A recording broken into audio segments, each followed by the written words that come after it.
Assalamualaikum warahmatullahi wabarakatuh. Selamat pagi teman-teman semua.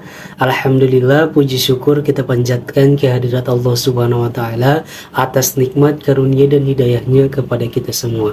Salawat dan salam kita hadiahkan kepada baginda Rasulullah sallallahu alaihi wasallam, mengharap syafaat beliau di akhir kelak nanti.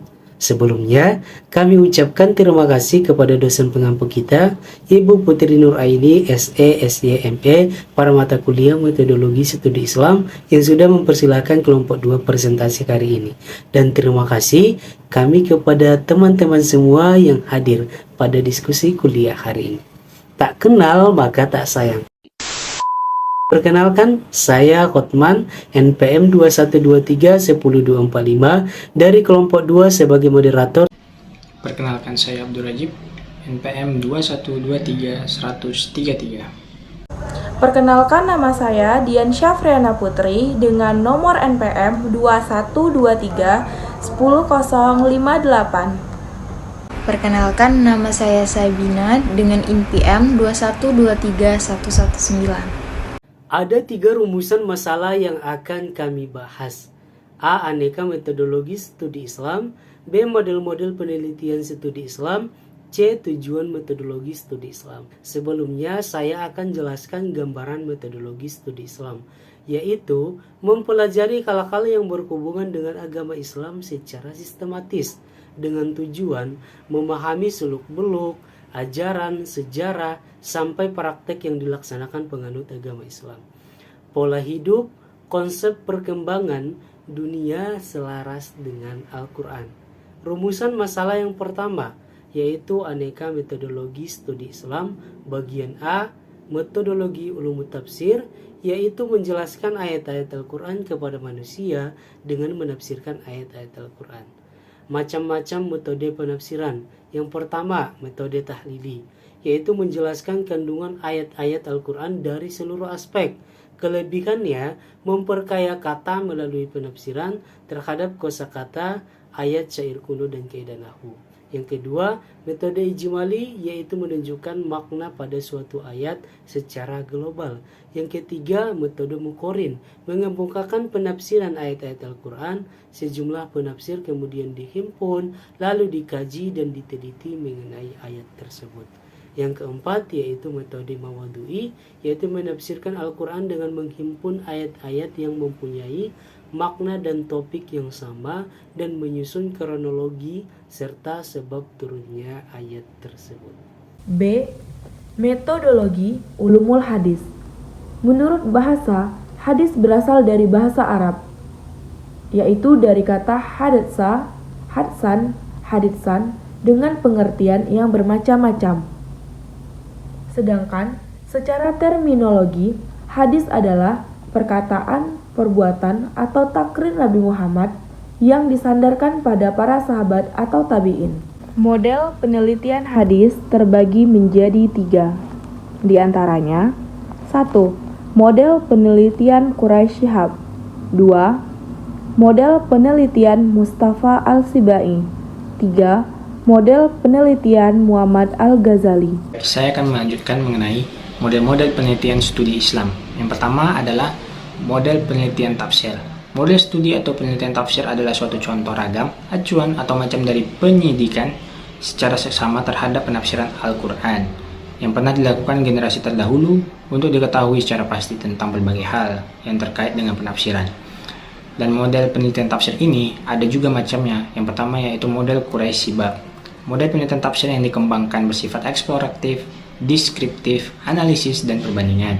Dari penelitian tersebut telah dihasilkan beberapa kesimpulan. Yang pertama yaitu periodisasi pertumbuhan perkembangan tafsir. Yang kedua, corak-corak penafsiran. Yang ketiga, macam-macam metode penafsiran.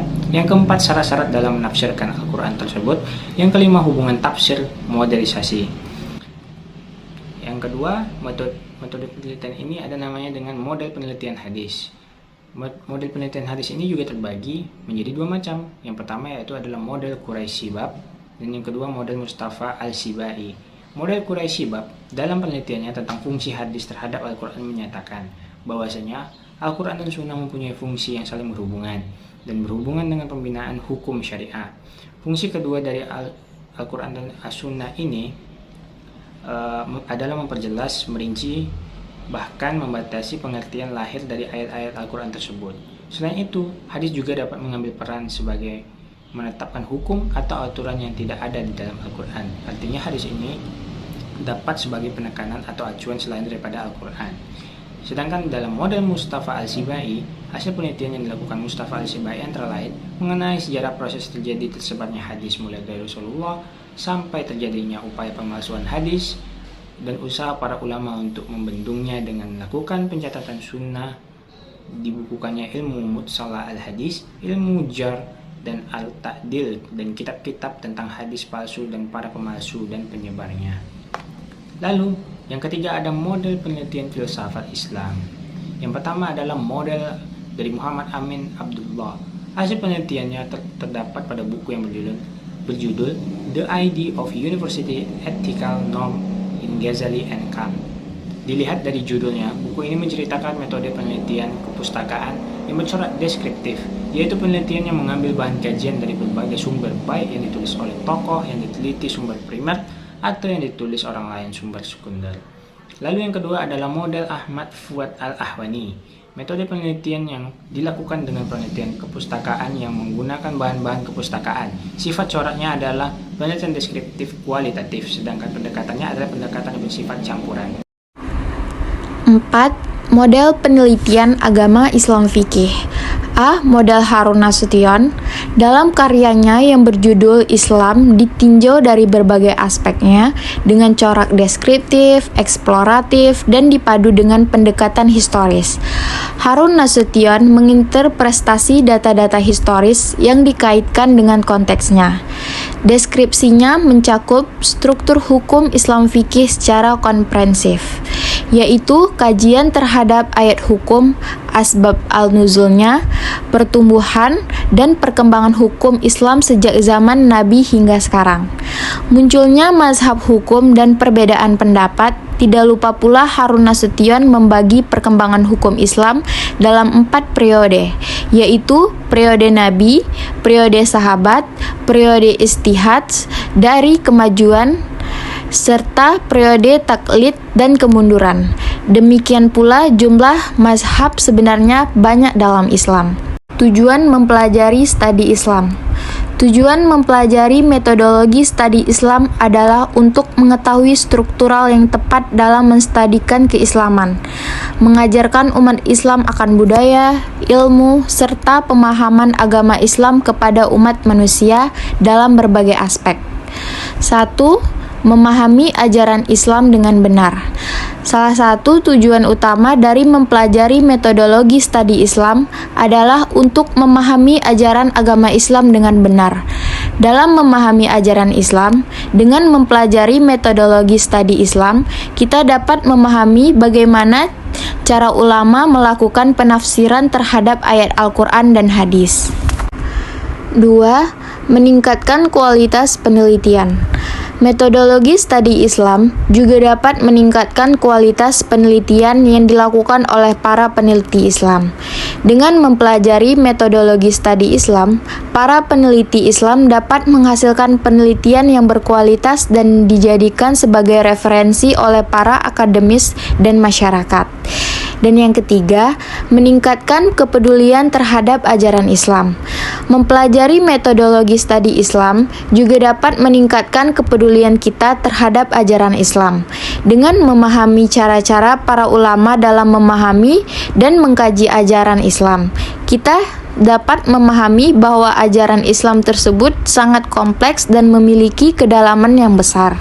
Kesimpulan dari presentasi kami, studi Islam membuktikan kepada umat manusia bahwa Islam adalah ajaran yang dapat membawa manusia kepada pemahaman dan kehidupan yang lebih baik tanpa harus mengganggu keyakinan agama lain. Pola kehidupan dunia dengan konsep perkembangan selaras dengan Al-Quran. Baiklah teman-teman, sekian dari hasil video presentasi kami. Terima kasih atas perhatiannya, lebih dan kurang mohon dimaafkan. Wabillahi taufiq wa hidayah. Wassalamualaikum warahmatullahi wabarakatuh.